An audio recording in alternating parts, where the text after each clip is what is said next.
दोस्तों, आप सबको इस खूबसूरत महफ़िल में खुश आमदीद कहता हूँ। आज मैं एक ऐसे मौज़ू पर बात करने जा रहा हूँ जो हमारी दुनिया और आख़िरत दोनों को बदल सकता है। हम सब अक्सर ज़ुबान से कह देते हैं कि अल्लाह एक है, लेकिन क्या हमने कभी सोचा कि इस एक लफ्ज़ के पीछे कितनी बड़ी ताकत छुपी है?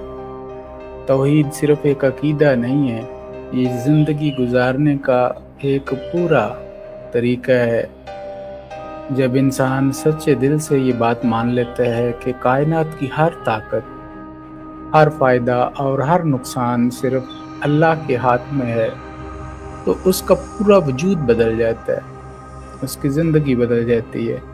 उसके दिल से दुनिया के ताकतवर लोगों का, पैसों की कमी का और हालात का सारा खौफ हमेशा के लिए निकल जाता है। वो किसी के सामने नहीं झुकता, वो सिर्फ अपने रब के सामने सर झुकाता है।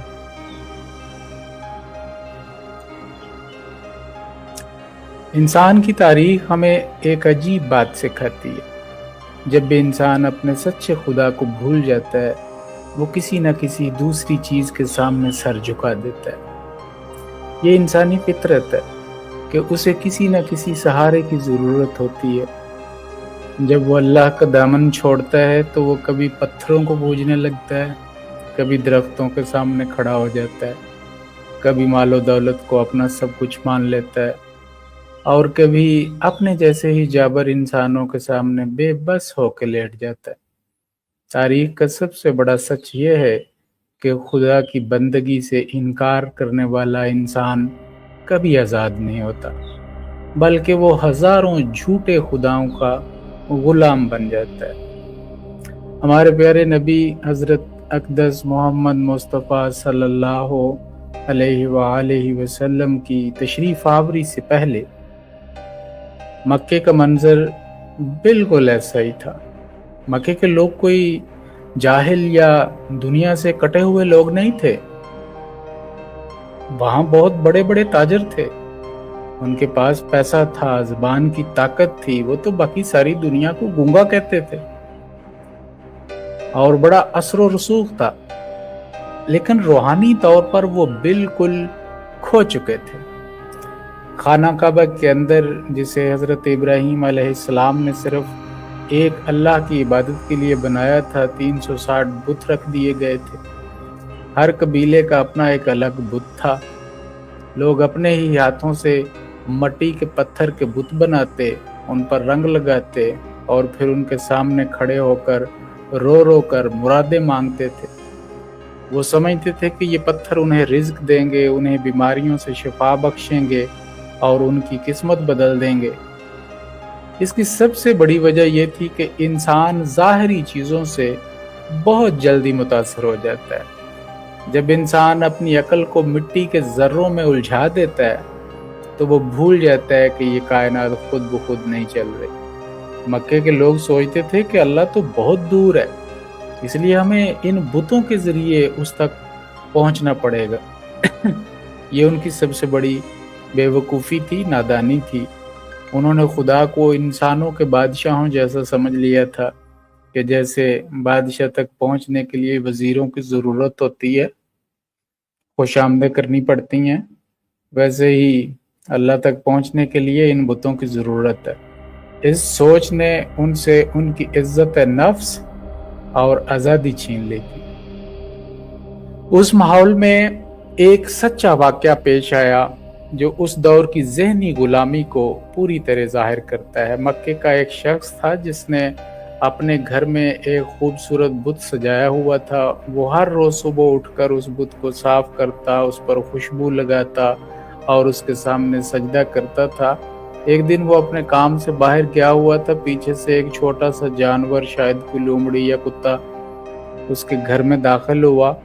उस जानवर ने उस बुत के ऊपर पेशाब कर दिया और वहाँ से खुद चला गया। जब वो शख्स घर वापस आया और उसने ये मंजर देखा तो वो दंग रह गया। उसने अपने बुत को देखा जो गंदा हो चुका था और खुद को साफ करने की ताकत भी अपने अंदर नहीं रखता था।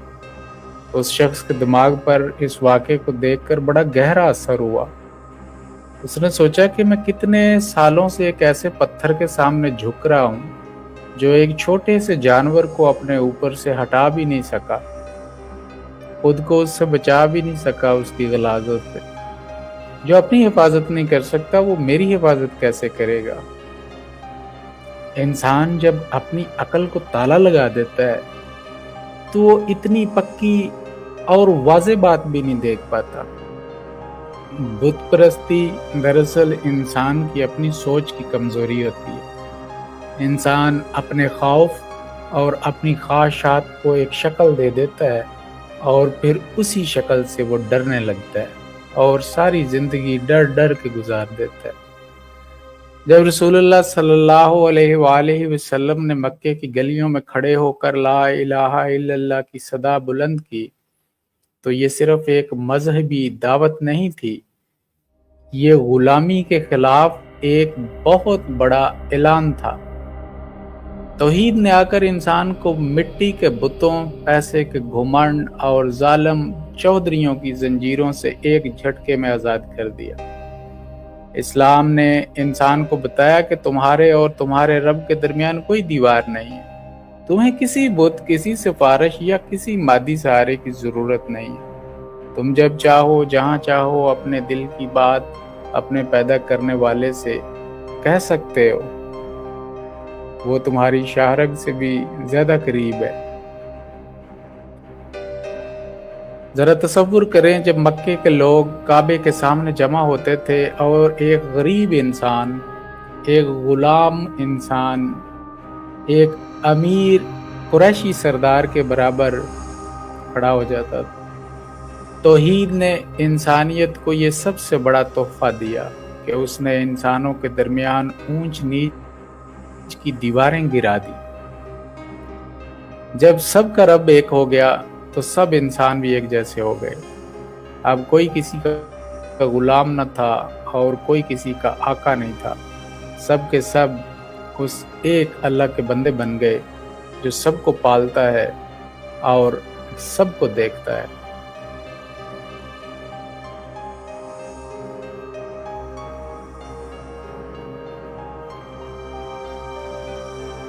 मक्के की खामोश फिजाओं में एक ऐसी आवाज़ गूंजने वाली थी जिसने सदियों पुराने जुल्म के निज़ाम को हला कर रख देना था। हमारे प्यारे नबी हज़रत मोहम्मद सल्लल्लाहु अलैहि वसल्लम के हुक्म से सफ़ा की पहाड़ी पर तशरीफ़ ले गए। ये पहाड़ी मक्के के मरकज़ में थी जहाँ से आवाज़ हर घर तक पहुँच सकती थी। आपने अरब के पुराने रिवाज के मुताबिक अपनी कौम के कबीलों को एक एक करके नाम लेकर पुकारा। जब मक्के के लोग ये पुकार सुनते हैं तो सब काम छोड़कर सफा की पहाड़ी की तरफ दौड़ पड़ते हैं। जो खुद नहीं आ सका उसने अपना नुमाइंदा भेज दिया ताकि मालूम हो सके कि मक्के के सबसे सच्चे इंसान ने आज क्यों बुलाया है। जब पूरा मक्का पहाड़ी के नीचे जमा हो गया तो आप सल्लल्लाहु अलैहि वसल्लम ने उनके सामने एक ऐसा सवाल रखा जो उनके ज़मीर की अदालत में सबसे बड़ी गवाही था। आपने पूछा, क्या लोगों, अगर मैं तुमसे ये कहूँ कि इस पहाड़ के दूसरी तरफ एक बहुत बड़ा लश्कर छुपा बैठा है तो तुम पर सुबह या शाम को हमला करने वाला है, तो क्या तुम मेरी इस बात को सच मानोगे? उस वक्त मक्के के मजमे से एक ही आवाज़ आई कि हाँ, हम बिल्कुल यकीन करेंगे, क्योंकि हमने बचपन से लेकर आज तक आपके मुंह से एक भी झूठ नहीं सुना। आप हमारे लिए सादिक और अमीन हैं। ये मक्के के लोगों का अपने नबी पर सबसे बड़ा एतराफ़ था, उसकी सच्चाई का। इस गवाही के फौरन बाद फिजा बदल गई। आपने फरमाया कि अगर ऐसा है तो फिर सुन लो, मैं तुम्हें एक आने वाले सख्त अजाब से डराता हूँ और कहता हूँ कि अल्लाह के सिवा कोई माबूद नहीं। इस एक जुमले ने मक्के के सरदारों के पैरों तले से ज़मीन निकाल दी। अबू लहब, जो आपका सगा चचा भी था, गुस्से से पागल हो गया। उसने आगे बढ़कर मिट्टी उठाई और नौजुबिल्ला ऐसे कलिमात कहे कि तुम्हारा दिन बर्बाद हो, क्या तुमने हमें सिर्फ इसलिए जमा किया था। मक्के के दूसरे सरदारों के चेहरे भी गुस्से और नफरत से लाल हो गए, क्योंकि वो इस एक जुमले का मतलब बहुत अच्छे तरीके से समझ गए थे। उस गुस्से और मुखालफत के पीछे बहुत गहरी वजूहात थी। मक्के के सरदार कोई बेवकूफ नहीं थे। वो जानते थे कि तौहीद सिर्फ एक अल्लाह की इबादत का नाम नहीं है, बल्कि ये उनकी चुदराहट के खात्मे का एक पैगाम है। मक्के की पूरी माइशत और सियासत उन 360 बुतों के गिर्द घूमती थी। काबे की वजह से पूरे अरब से लोग वहां आते थे।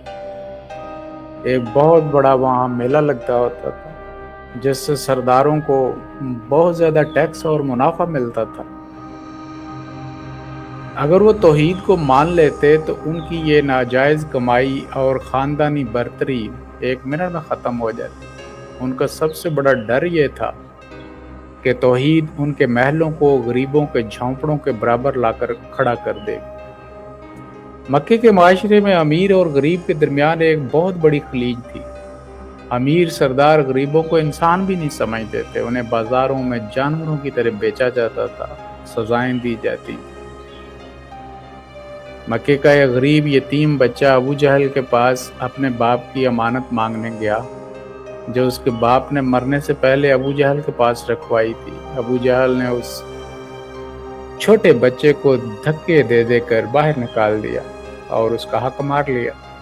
जब रसूलुल्लाह सल्लल्लाहु अलैहि वसल्लम को पता चला तो आप खुद उस यतीम बच्चे का हाथ पकड़कर अबू जहल के घर गए और उससे उस गरीब बच्चे का हक वापस दिलाया। मक्के के सरदार इसी इंसाफ और बराबरी से डरते थे। तकब्बुर इंसान को अंधा कर देता है। मक्के के सरदारों को यह एतराज नहीं था कि अल्लाह एक है। वो तो पहले भी अल्लाह को कायनात का खालिक मानते थे। ये अल्लाह लफ्ज उनमें पहले ही राइज था। बाकी बुतों के अलग अलग नाम थे। जब कुछ सबसे बड़ी मुसीबत आती थी तो फिर अल्लाह को पुकारते थे, और उन्हीं में राइज इस नाम को कुरान पाक में यूज किया गया है। उनका असल मसला ये था कि अगर सबका रब एक है तो फिर हम कुरैश के सरदार एक आम गुलाम के बराबर कैसे हो गए। तौहीद ने अछूत और कम जात के तसव्वुर को जड़ से उखाड़ दिया। उसने ये कानून बना दिया कि इज्जत का मेयार पैसा या खानदान नहीं, बल्कि इंसान का किरदार और तकवा है। ये बात मक्के के उन मुअज़्ज़ज़ उमरा को हज़म नहीं हो रही थी, जो इंसानों की गर्दनों पर पांव रखकर जीने के आदी हो चुके हुए थे। जब तौहीद की ये दावत आगे बढ़ी तो मक्के की गलियों में मुकालमे शुरू हो गए। एक दिन मक्के का एक बड़ा सरदार उतबा बिन रबी रसूलुल्लाह सल्लल्लाहु अलैहि वसल्लम के पास आया। उसने सोचा कि शायद दुनियावी लालच देकर इस आवाज़ को दबाया जा सकता है। उसने कहा, है मोहम्मद, अगर आप इस दावत के बदले मक्के की सरदारी चाहते हैं तो हम आपको अपना बादशाह बना लेते हैं। अगर आपको दौलत चाहिए तो हम सब अपना माल जमा करके आपको मक्के का सबसे अमीर तरीन इंसान बना देते हैं। अगर आपकी सेहत का कोई मसला है तो हम दुनिया के बेहतरीन तबीब से आपका इलाज करवाते हैं। बस आप हमारे बुतों की बुराई करना छोड़ दें। आपने उस सरदार की पूरी बात बहुत आराम और सब्र से सुनी। जब वो खामोश हुआ तो आपने फरमाया कि क्या तुम्हारी बात ख़त्म हो गई? उसने कहा, हाँ। तब आपने जवाब में कुरान मजीद की सूरह सजदा की इब्तिदाई आयात तलावत फरमाई। कुरान के इन अल्फाज में ऐसा जलाल और तासीर थी कि उतबा बिन रबी का जिस्म कांपने लगा। वो अपने दोनों हाथ पीछे ज़मीन पर टेक कर हैरत से सुनता रहा। जब आप सल्लल्लाहु अलैहि वसल्लम सजदे की आयत पर पहुंचे तो आपने सजदा किया और फरमाया कि उतबा, तुमने सुन लिया, अब तुम्हारी मर्जी है, जो चाहो फैसला करो। वो सरदार जब वापस अपने साथियों के पास गया तो उसका चेहरा बदला हुआ था। اور اس نے کہا کہ خدا کی قسم یہ کوئی جادو یا شاعری نہیں ہے، یہ تو کچھ اور ہی چیز ہے۔ توحید کا پیغام کتنا مضبوط اور سچا تھا۔ اس نے دنیا کے ہر لالچ کو ٹھکرا دیا۔ مکے کے سرداروں نے جب دیکھا کہ لالچ کام نہیں کر رہا تو انہوں نے ظلم کا راستہ پھر اپنایا۔ انہوں نے غریب مسلمانوں پر وہ مظالم ڈھائے جن کو سن کر آج بھی روح کانپ اٹھتی ہے۔ حضرت بلال رضی اللہ عنہ کو مکے کی تپتی ہوئی ریت پر لٹایا جاتا، ان کے سینے پر بھاری پتھر رکھ دیا جاتا، لیکن ان کی زبان سے صرف ایک ہی آواز نکلتی تھی، احد احد، یعنی اللہ ایک ہے، اللہ ایک ہے۔ یہ وہ طاقت تھی جو توحید نے ایک کمزور غلام کو دی کہ وہ مکے کے سب سے بڑے ظالم کے سامنے بھی ڈٹ گیا۔ توحید انسان کو ایک ایسی طاقت دیتی ہے جس کا آپ تصور نہیں کر سکتے۔ صفا کی پہاڑی کا یہ واقعہ آج بھی سکھاتا ہے کہ سچ کے راستے میں سب سے پہلی رکاوٹ ہمیشہ انسان کا اپنا مفاد اور تکبر ہوتا ہے۔ ابو لہب اور ابو جہل جیسے لوگ اندر سے جانتے تھے کہ آپ صلی اللہ علیہ وسلم سچے ہیں، لیکن اپنے عہدے اور غرور کی وجہ سے انہوں نے سچ کا انکار کیا۔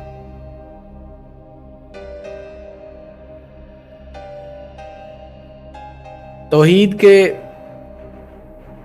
راستے میں ایک بہت بڑا قربانی کا واقعہ، جب مکے میں کفار کا ظلم حد سے بڑھ گیا اور مسلمانوں کے لیے سانس لینا بھی مشکل کر دیا گیا، تو ہمارے پیارے نبی حضرت اقدس محمد مصطفیٰ صلی اللہ علیہ وسلم نے مایوس ہونے کے بجائے اللہ کے پیغام کو آگے بڑھانے کا فیصلہ کیا۔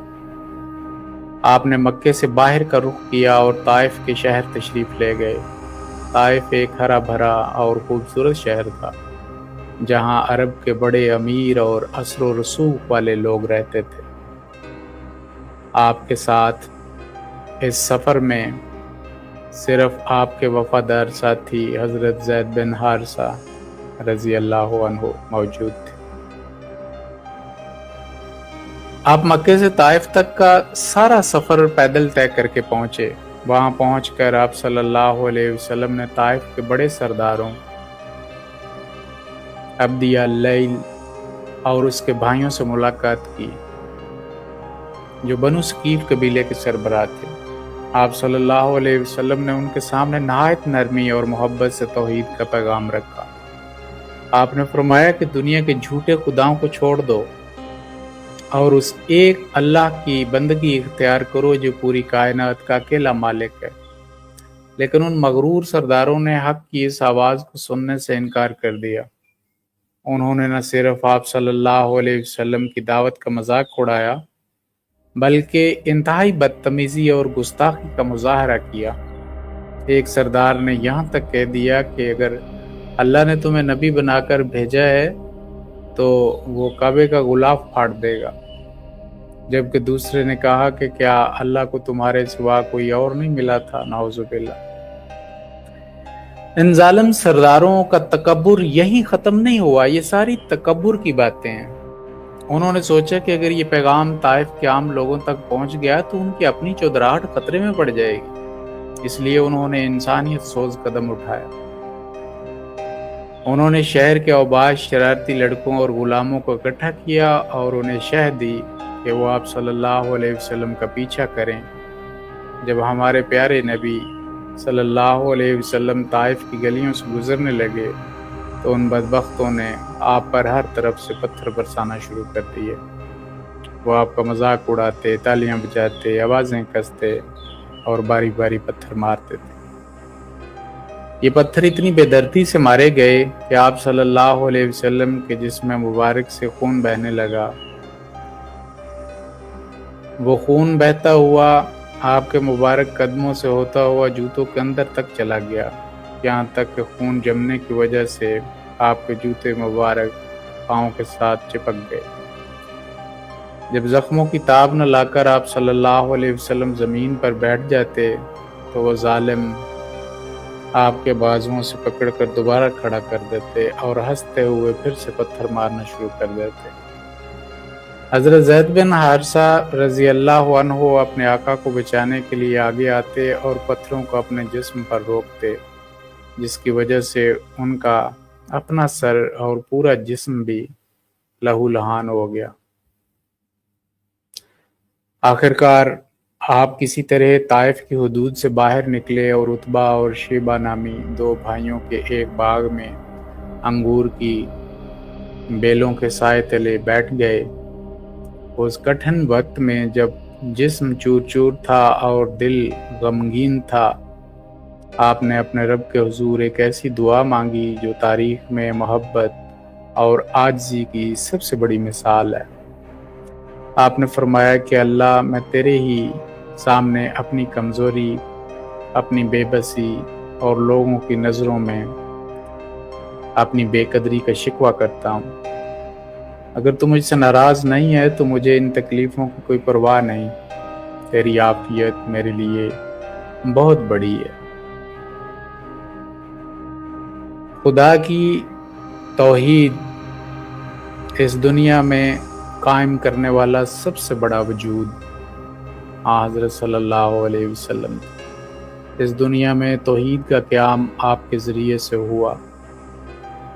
اگر آپ نے خدا کو نہیں دیکھا تھا، اگر وہ خدا آپ سے باتیں نہیں کرتا تھا، تو کوئی انسان اتنے دکھ کیوں اٹھاتا ہے؟ کیا ضرورت تھی؟ پھر یہ دیکھیں، یہ مکے والے، یہ طائف والے جو خود کو اتنا بڑا سمجھتے تھے، سارا پیسہ ان کے پاس، چودراہٹیں ان کے پاس، لیکن ان کا کیا بنا؟ اس بے بسی کے عالم میں حضور کہتے تھے کہ اللہ مجھے کامیاب کر کے دکھائے گا، میں تم لوگوں پر غالب آؤں گا۔ تو کس نے غالب کیا؟ دنیاوی طور پہ کوئی انسان سوچ سکتا ہے کہ اتنے طاقتور معاشرے میں کوئی ایک انسان اٹھے اور اتنی بڑی بڑی تکلیفیں سہے، طرح طرح کے اپنے اوپر جملے سنے اور ان سے ایسے خباشوں سے پتھر بھی کھائے؟ کوئی کر سکتا ہے ایسے؟ کیوں انسان کسی سے پتھر کھائے اور کیوں کسی سے ایسی باتیں سنے؟ خدا کی اس توحید کو قائم کرنے کے لیے آپ نے وہ ظلم سہے اور اس کو قائم کر کے دکھایا۔ یہ سچی توحید کا سب سے بڑا امتحان تھا۔ طائف کا واقعہ سکھاتا ہے کہ جب انسان اللہ کے دین پر چلتا ہے تو اس کا مقصد اپنی ذات کی واہ واہ یا دنیا کی کامیابی نہیں ہوتی۔ توحید کی طرف بلانے والا کبھی بھی حالات کی سختی سے مایوس ہو کر اپنا راستہ نہیں بدلتا۔ مکے کے سرداروں نے جب لالچ دیا تو آپ صلی اللہ علیہ وسلم نے ٹھکرا دیا، اور جب طائف والوں نے پتھر مارے تو بھی آپ صلی اللہ علیہ وسلم کے پائے استقلال میں ہرگز لغزش نہیں آئی، ذرا نہیں گھبرائے۔ توحید انسان کے اندر وہ صبوری اور حوصلہ پیدا کرتی ہے کہ وہ دنیا کے ہر ظلم کو خدا کی رضا کے لیے ہنس کر برداشت کر لیتا ہے۔ جب آپ صلی اللہ علیہ وسلم اس باغ میں آرام فرماتے تو اللہ تعالیٰ نے اپنے نبی کی یہ حالت دیکھ کر فوراً جبریل علیہ السلام کو بھیجا۔ حضرت جبریل کے ساتھ پہاڑوں کا نگران فرشتہ بھی حاضر ہوا۔ فرشتے نے انتہائی ادب سے سلام عرض کیا اور کہا کہ اللہ کا رسول، اللہ نے آپ کی قوم کی بات سن لی ہے اور ان کا سلوک دیکھ لیا ہے۔ اب اللہ نے مجھے آپ کے پاس بھیجا ہے، آپ جو چاہیں مجھے حکم دیں، اگر آپ فرمائیں تو میں طائف کے دونوں طرف موجود پہاڑوں کو آپس میں ملا دوں، جس سے یہ پورا شہر اور اس کے ظالم لوگ مٹی کے ڈھیر میں بدل جائیں گے اور ہمیشہ کے لیے ختم ہو جائیں گے۔ اگر کوئی عام انسان ہوتا جس پر اتنا بڑا ظلم ہوا ہو تو وہ یقیناً بد دعا کرتا اور اپنے دشمنوں کی تباہی کا تماشا دیکھتا، لیکن یہاں توحید کے سچے معلم اور رحمت للعالمین تشریف فرما تھے۔ आपने उस नाजुक मौके पर जो जवाब दिया वो क़यामत तक आने वाले इंसानों के लिए एक मशअल राह है। आपने फरमाया कि नहीं, मैं इनकी तबाही का हुक्म नहीं दूंगा। अगर ये लोग ईमान नहीं लाए तो कोई बात नहीं, मुझे अपने रब पर पूरा यकीन है और उम्मीद है कि इनकी नस्लों से ऐसे लोग ज़रूर पैदा होंगे जो सिर्फ एक अल्लाह की इबादत करेंगे और उसके साथ किसी को शरीक नहीं ठहराएंगे। यह है तौहीद का असल रंग और उसका हकीकी मौजज़ा। तौहीद इंसान के दिल से हर किस्म का ज़ाती इंतकाम, कीना और गुस्सा ख़त्म कर देती है।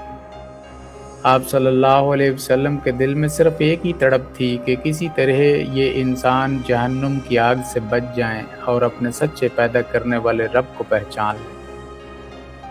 आपने ताइफ के लोगों के पत्थरों का जवाब बद्दुआ से नहीं बल्कि उनकी हदायत की दुआ से दिया। ये ताइफ का वही शहर है जिसके लिए आप सल्लल्लाहु अलैहि वसल्लम ने दुआ फरमाई थी, और तारीख गवाह है कि चंद ही सालों बाद यही ताइफ इस्लाम का एक बहुत बड़ा मरकज़ बना और यहाँ के लोगों ने तौहीद के परचम को पूरी दुनिया में लहराया।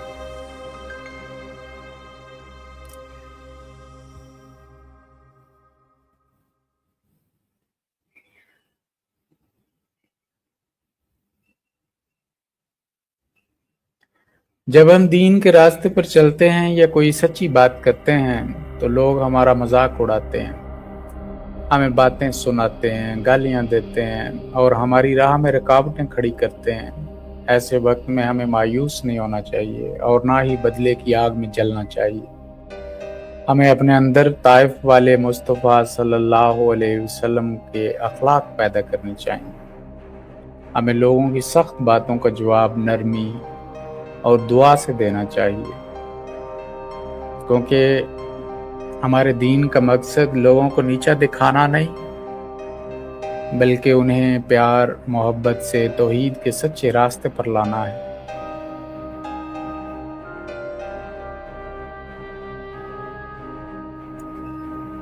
वो मक्का जहाँ से हमारे प्यारे नबी सल्लल्लाहु अलैहि वसल्लम को एक वक्त था कि अकेले निकाला गया था, जहां मुसलमानों पर जुल्म की इंतहा की गई थी, आज उसी मक्के की तरफ तारीख का सबसे बड़ा अमन पसंद लश्कर बढ़ रहा था। मैं बात कर रहा हूँ फतह मक्का।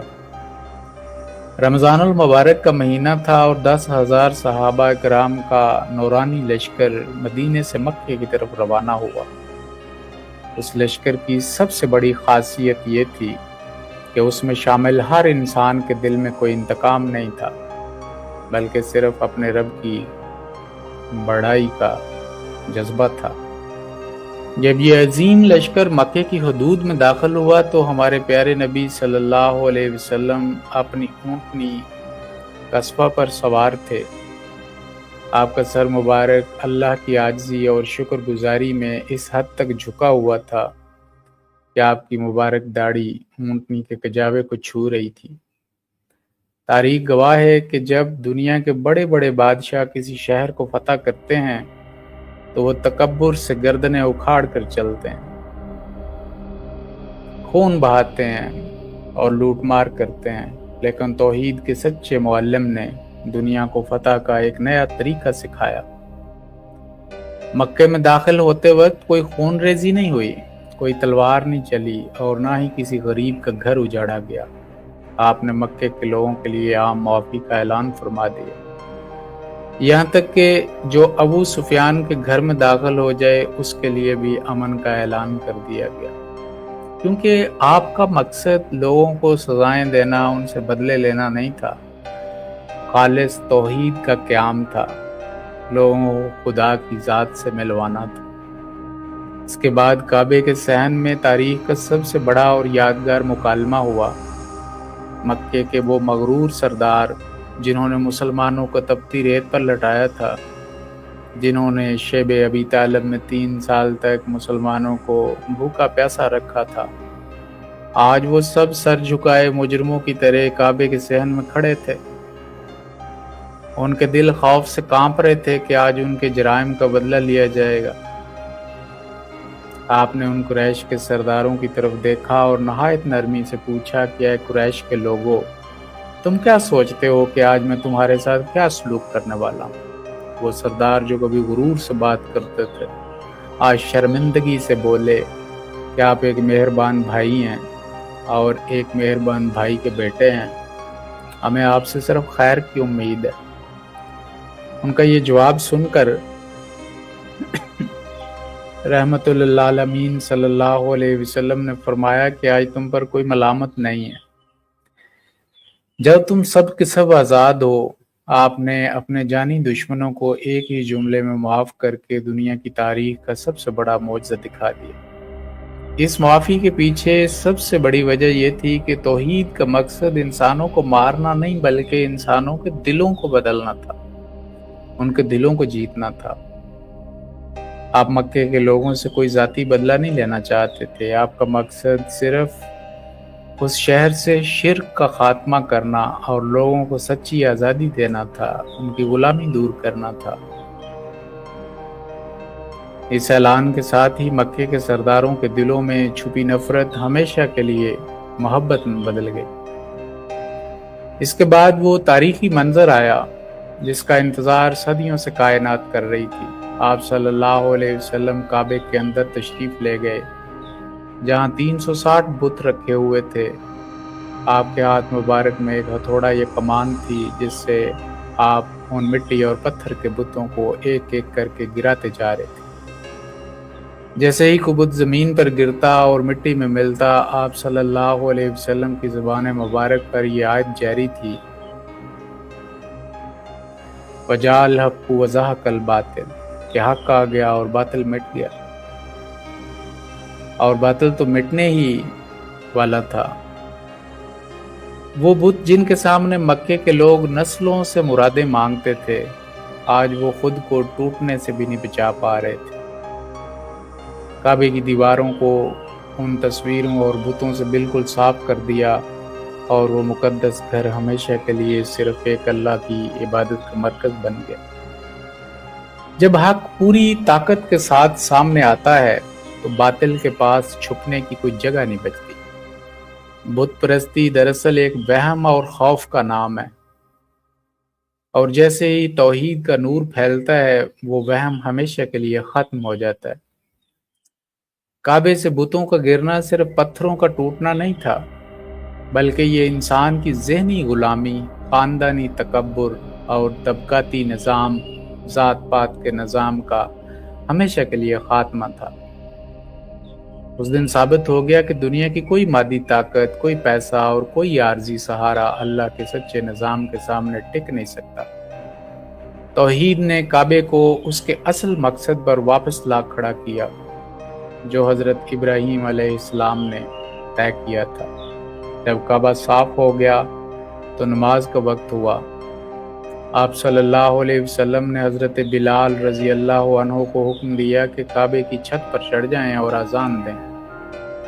ذرا اس منظر کا تصور کریں، مکے کے وہ سردار جو حضرت بلال حبشی رضی اللہ عنہ کو غلام کہہ کر ان کا مذاق اڑاتے تھے،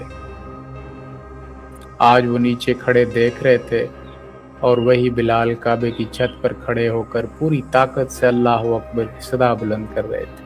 یہ توحید کا سب سے بڑا انقلاب تھا کہ ایک سابقہ غلام کو کائنات کے سب سے مقدس گھر کے اوپر کھڑا کر کے عزت کی بلندیوں پر پہنچا دیا۔ ورنہ کوئی مکے میں ایسا سوچ سکتا تھا؟ اس دن مکے کے ہر انسان نے جان لیا کہ اسلام میں عزت کا معیار رنگ، نسل، ذات پات یا مال نہیں بلکہ صرف ایمان ہے۔ سچائی کے راستے میں صبر کا پھل کتنا میٹھا ہوتا ہے۔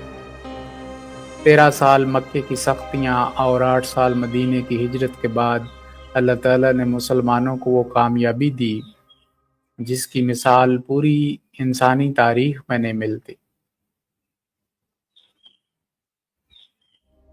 یہ کامیابی، ذرا سوچیں، جب یہ سفر شروع ہوا تھا ایک بندے نے صفا کی پہاڑی پہ اعلان کیا तब कोई सोच सकता था कि ये दिन भी आएगा? और आप तब से आखिर तक कहते थे कि मैं तुम पे गालिब आऊंगा। ये बात आपको किसने बताई थी?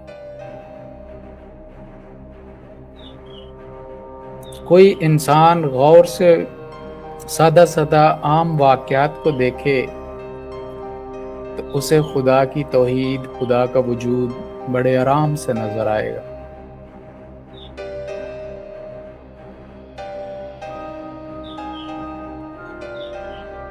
हम में से हर इंसान ज़ुबान से तो कलमा पढ़ लेता है, लेकिन कि कभी हमने अपने दिल के अंदर झांक कर देखा है तौहीद का असल मकसद ये है कि इंसान के दिल में अल्लाह की ज़ात के बराबर किसी दूसरे की मोहब्बत, किसी का खौफ या किसी पर भरोसा बाकी ना रहे।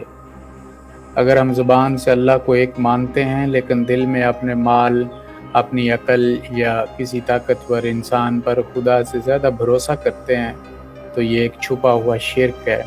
हकीकी तौहीद ये है कि इंसान का दिल अल्लाह की मोहब्बत में ऐसा रंग जाए कि उसे कायनात की हर बड़ी से बड़ी ताकत भी खुदा के सामने बिल्कुल बेहकीकत और छोटी नज़र आए।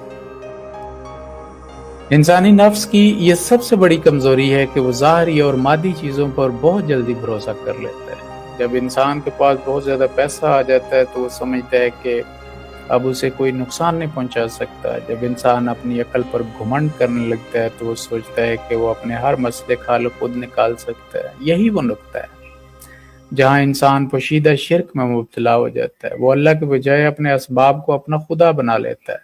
इस पोशीदा शिर्क के पीछे सबसे बड़ी वजह यह होती है कि इंसान गैब पर यकीन रखने के बजाय उन चीज़ों पर तकिया करता है जो उसे सामने नज़र आ रही होती हैं। वो भूल जाता है कि असबाब को पैदा करने वाली ज़ात भी सिर्फ अल्लाह की है।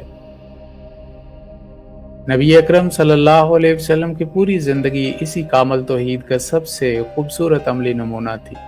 आपने ज़िंदगी के किसी मोड़ पर भी अल्लाह के सिवा किसी मादी सहारे पर तकिया नहीं किया। तारीख में एक बहुत ही ईमान अफरोज़ और सच्चा वाक़या मिलता है जो इस कामिल तौहीद को पूरी तरह वाज़ेह करता है। एक ग़ज़वे से वापसी पर रसूलुल्लाह और सहाबा कराम एक वादी में आराम करने के लिए रुक गए। गर्मी बहुत तेज़ थी, इसलिए सहाबा कराम दरख्तों के साए में अलग-अलग होकर सो गए। आप सल्लल्लाहु अलैहि वसल्लम ने भी अपनी तलवार एक दरख्त की टहनी से लटकाई और उसी सायादार दरख्त के नीचे अकेले आराम फरमाने लगे। अभी सब लोग गहरी नींद में थे कि गौस बिन हारिस नामी एक बदवी काफिर जो आप सल्लल्लाहु अलैहि वसल्लम का जानी दुश्मन था, चुपके से वहां पहुंच गया। उसने देखा कि आप बिल्कुल अकेले हैं और सहाबा भी दूर दूर सो रहे हैं। उसने मौके का फ़ायदा उठाया और दरख्त से लटकी हुई तलवार अपने हाथ में ले ली। उसने तलवार को म्यान से निकाला और आपके सिर मुबारक पर आकर खड़ा हो गया। जब आप सल्लल्लाहु अलैहि वसल्लम की आंख खुली तो आपने देखा एक शख्स नंगी तलवार हाथ में लिए आपके सर पर खड़ा है और उसका चेहरा नफरत से भरा हुआ।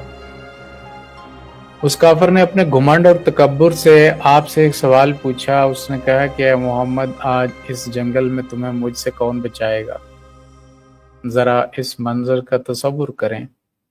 एक इंसान बिल्कुल अकेला है, ना हाथ में कोई हथियार है और ना ही कोई मददगार पास मौजूद है, जबकि दुश्मन के हाथ में तेज धार तलवार है।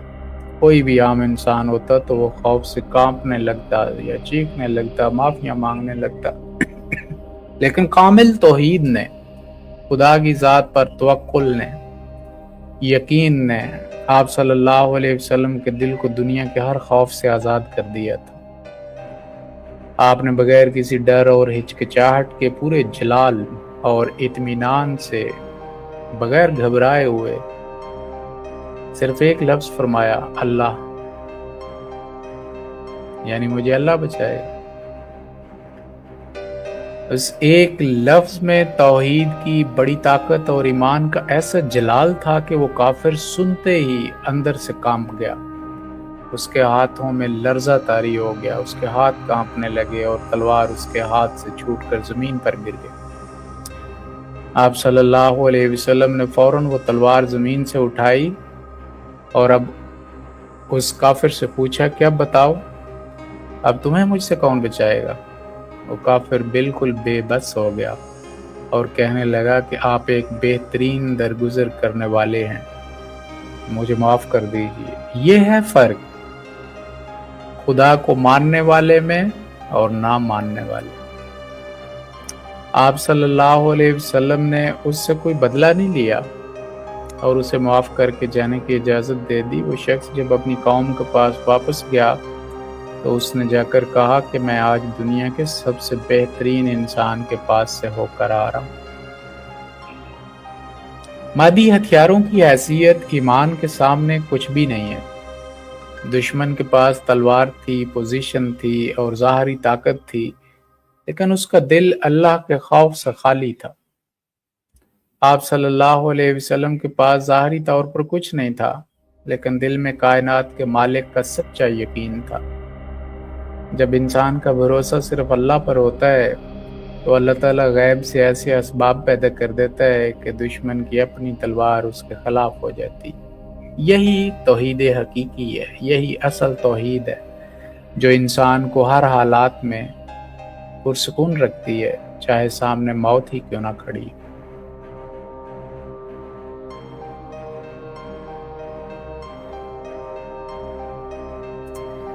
دنیا میں اگر کوئی انسان سچی اور حقیقی آزادی چاہتا ہے تو وہ صرف اور صرف توحید کے ذریعے ہی ممکن ہے، خدا کو ایک ماننے سے ہی ممکن ہے۔ اس کائنات کا ایک بہت بڑا اصول ہے کہ جب انسان کائنات کے اکیلے مالک کا غلام بن جاتا ہے تو وہ دنیا کے ہزاروں جھوٹے خداؤں کی غلامی سے ہمیشہ کے لیے آزاد ہو جاتا ہے۔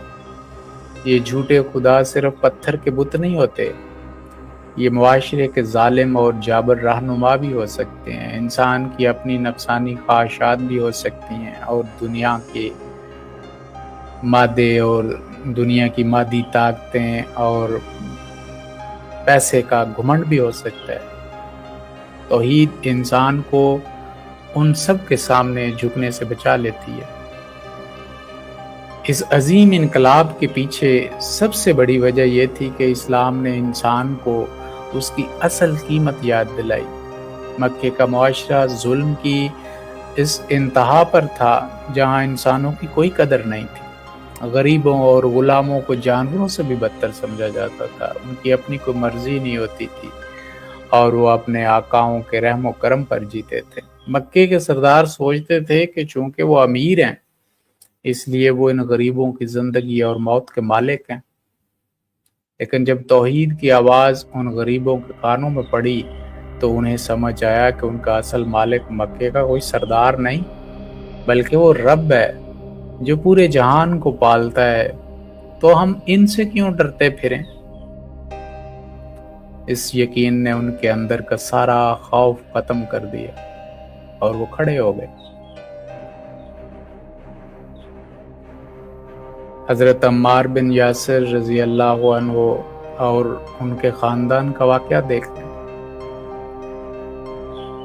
حضرت عمار، ان کے والد یاسر اور ان کی والدہ سمیہ رضی اللہ عنہم، انہوں نے جب توحید کا پیغام سنا تو انہوں نے مکے کے مادی فائدوں کو ٹھکرا کر سچ کو قبول کر لیا۔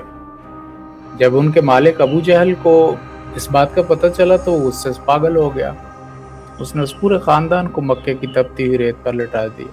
وہ ان کے جسموں پر لوہے کی گرم ڈھیمیں رکھتا تھا اور انہیں کہتا تھا کہ محمد صلی اللہ علیہ وسلم کو خدا کا انکار کرو اور ہمارے بتوں کی تعریفیں کرو۔ اس کٹھن اور دردناک وقت میں ایک ایسا مکالمہ پیش آیا جو تاریخ کے سینے میں ہمیشہ کے لیے نقش ہو گیا۔ ابو جہل نے غصے سے چیختے ہوئے حضرت سمیہ سے کہا کہ تم ایک معمولی لونڈی ہو اور میرے سامنے سر اٹھاتی ہو، ابھی کے ابھی اپنے اس نئے خدا کا انکار کرو ورنہ میں تمہیں زندہ نہیں چھوڑوں گا۔ اس ضعیف اور کمزور خاتون نے، جس کا جسم تو زنجیروں میں جکڑا ہوا تھا لیکن روح عرش الہی سے جڑی ہوئی تھی، ابو جہل کی آنکھوں میں آنکھیں ڈال کر بڑے اطمینان سے جواب دیا کہ ابو جہل تو میرے اس جسم کو تو ختم کر سکتا ہے لیکن میرے دل میں بیٹھے ہوئے اللہ کے یقین کو کبھی نہیں نکال سکتا۔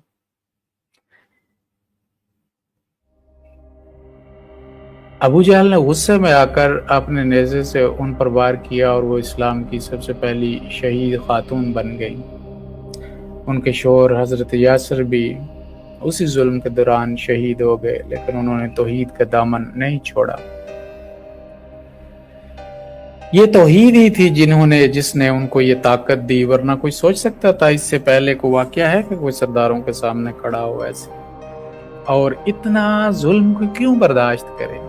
آپ ذرا سوچیں کہ کیسا یقین ہوگا کہ انسان اپنی جان تک دینے سے نہیں کتراتا۔ تو اس واقعے سے ہمیں یہ معلوم ہوتا ہے کہ توحید انسان کے اندر موت کا خوف کیسے ختم کرتی ہے۔ مکے کے سرداروں کے پاس کوڑے تھے، تپتی ریت تھی، نیزے تھے اور ظاہری طاقت تھی، لیکن وہ اندر سے ہارے ہوئے تھے۔ وہ ایک کمزور عورت کے جذبے، اس کے ارادے، اس کے عزم کے سامنے بالکل بے بس ہو چکے ہوئے تھے۔ جو کہتے تھے وہ منوا نہیں سکے۔ حضرت سمیہ، حضرت یاسر رضی اللہ عنہم نے دنیا کو دکھا دیا کہ سچی آزادی یہ نہیں کہ آپ کا جسم آزاد ہو، بلکہ سچی آزادی یہ ہے کہ آپ کی روح کسی جابر کے سامنے سر نہ جھکائے۔ توحید نے ان غریبوں کو وہ حوصلہ دیا کہ انہوں نے مکے کے سب سے بڑے چودھری کو اس کی اوقات بتا دی۔ اسی طرح حضرت خباب بن ارت رضی اللہ عنہ کا واقعہ ہے۔ وہ ایک لوہار تھے اور مکے کی ایک عورت ام انمار کے غلام تھے۔ جب انہوں نے اسلام قبول کیا تو ان کی مالکن نے ظلم کی تمام حدیں پار کر دی۔ وہ لوہے کو آگ میں تپاتی تھی، یہاں تک کہ وہ بالکل سرخ انگارہ بن جاتا تھا، اور پھر وہ تپتا ہوا لوہا حضرت خباب کی ننگی پیٹھ پر رکھ دیتی تھی۔ اس لوہے کی گرمی سے ان کی پیٹھ کی چربی پگھل جاتی تھی اور اس چربی سے وہ انگارے بوجھتے تھے۔ سالوں بعد جب حضرت خباب نے حضرت عمر فاروق رضی اللہ عنہ کے دور خلافت میں اپنی پیٹھ دکھائی تو پوری پیٹھ پر سفید داغ تھے اور گوشت غائب تھا، لیکن اس بدترین ظلم کے باوجود ان کی زبان پر صرف ایک اللہ کا شکر تھا۔ ایسے واقعات ہزاروں کی تعداد میں ہیں جو کہ ہمیں سکھاتے ہیں کہ جب انسان توحید کے اثر رنگ میں رنگ جاتا ہے تو دنیا کا کوئی بھی عذاب اسے اپنے راستے سے پھر نہیں ہٹا سکتا۔ مکے کے غریبوں نے یہ ثابت کیا کہ ایمان کوئی عارضی جذبہ نہیں ہے، بلکہ یہ وہ طاقت ہے جو انسان کو پہاڑ سے بھی زیادہ مضبوط بنا دیتی ہے۔ توحید نے ان کے دلوں سے یہ ڈر نکال دیا تھا کہ اگر وہ سرداروں کی بات نہیں مانیں گے تو بھوکے مر جائیں گے یا مار دیے جائیں گے۔ وہ جانتے تھے کہ زندگی اور موت کا ایک وقت مقرر ہے جو صرف اللہ کے ہاتھ میں ہے، اس لیے وہ کسی انسان سے کیوں ڈرتے پھریں اور کیوں اس کی غلامی کرتے پھریں۔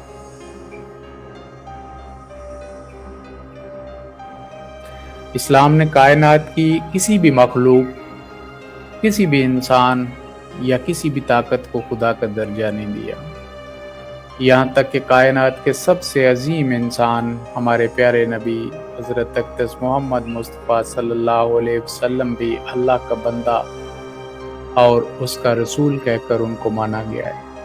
قرآن مجید کی روح اس بات کو بالکل صاف اور واضح لفظوں میں بیان کرتی ہے کہ آپ فرما دیجئے کہ میں تو تمہاری طرح ہی ایک انسان ہوں، ہاں مگر میری طرف وحی کی جاتی ہے کہ تمہارا معبود صرف ایک ہی معبود ہے۔ انسان کے دل کو سچا اور حقیقی سکون تب تک مل ہی نہیں سکتا جب تک وہ اس پاک اور صاف توحید پر قائم نہ ہو جائے۔ اگر ہم رسول اللہ صلی اللہ علیہ وسلم کی آمد سے پہلے کی دنیا کو دیکھیں تو ہمیں معلوم ہوتا ہے کہ پچھلی قوموں نے بہت بڑی غلطیاں کی۔ انہوں نے جب بھی اپنے کسی نبی، ولی یا بزرگ کی عظمت کو دیکھا تو وہ جذبات میں آ کر حد سے بڑھ گئے۔ انہوں نے ان بزرگوں کو خدا کا بیٹا بنا دیا، کہیں انہیں خدا کا اوتار کہہ دیا اور کہیں ان کی پوجا شروع کر دی۔ عیسائیوں نے حضرت عیسیٰ علیہ السلام کو خدا کا بیٹا کہہ دیا، یہودیوں نے حضرت عزیر علیہ السلام کے بارے میں یہی غلطی کی۔ اس غلب اور مبالغے نے پوری دنیا سے توحید کے اصل نظام کو برباد کر دیا تھا۔